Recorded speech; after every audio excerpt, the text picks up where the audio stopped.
കൈമുഷ്ടി ചുരുട്ടി നിൽക്കുന്ന ആ ഇക്കാന്റെ കൈ കണ്ടപ്പോഴാണ് നമുക്ക് മനസ്സിലായി കൈ ചുരുട്ടി പിടിച്ച് ഷമീറിന്റെ കവിളിലേക്ക് ആഞ്ഞടിച്ചതാണ് ആ ഇക്ക എന്ന്. പതിയെ തല ഉയർത്തി ആ ഇക്കാനെ നോക്കിയ ഫിനുവിന്റെ കണ്ണുകൾ വിടർന്നു. അന്ന് കണ്ട തന്റെ മനസ്സ് കീഴടക്കിയ ആ ഇക്ക തന്നെ തന്റെ രക്ഷകനായി വന്നിരിക്കുന്നു. അവൻ തന്റെ കൈ പിടിച്ചു അവന്റെ പിറകിലേക്ക് നമ്മളെ നിർത്തി ഷമീറിനെ നോക്കി. പെൺകുട്ടികളോട് മാന്യമായും ബഹുമാനത്തോടെയും സംസാരിക്കാൻ നീ പഠിച്ചിട്ടില്ലടാ പന്ന മോനെ.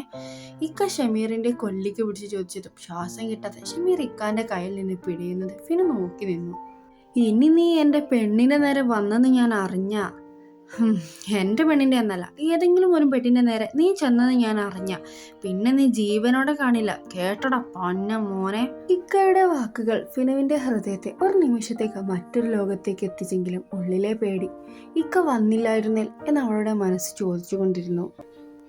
അവളുടെ കണ്ണുനീർ ആദ്യത്തേതിനേക്കാൾ വേഗതയോടെ ഒലിച്ചിറങ്ങി. അവളുടെ ഉള്ളൊന്ന് കാളി. മനസ്സിലേക്ക് തന്റെ ഉപ്പയുടെ മുഖം കടന്നു വന്നു. ഉപ്പാനെ കാണണം എന്ന് അവളുടെ മനസ്സ് ആഗ്രഹിച്ചു. ആകെ ഒരു വിറയൽ. ഇക്കയുടെ തുറച്ചുനോട്ടം ഷമീറിന്റെ ഫ്രണ്ട്സിലേക്ക് നീണ്ടതും അവർ പേടിയോടെ അവിടെ ഷമീറിലെ പിടിവിട്ടതും അവനും ഓടിയകന്നു. തനിക്ക് നേരെ തിരിഞ്ഞ ഇക്ക എന്തെങ്കിലും പറയുന്നതിന് മുൻപേ ഇക്കാനെ ഫിനു ഇറുകെ കെട്ടിപ്പിടിച്ചിരുന്നു.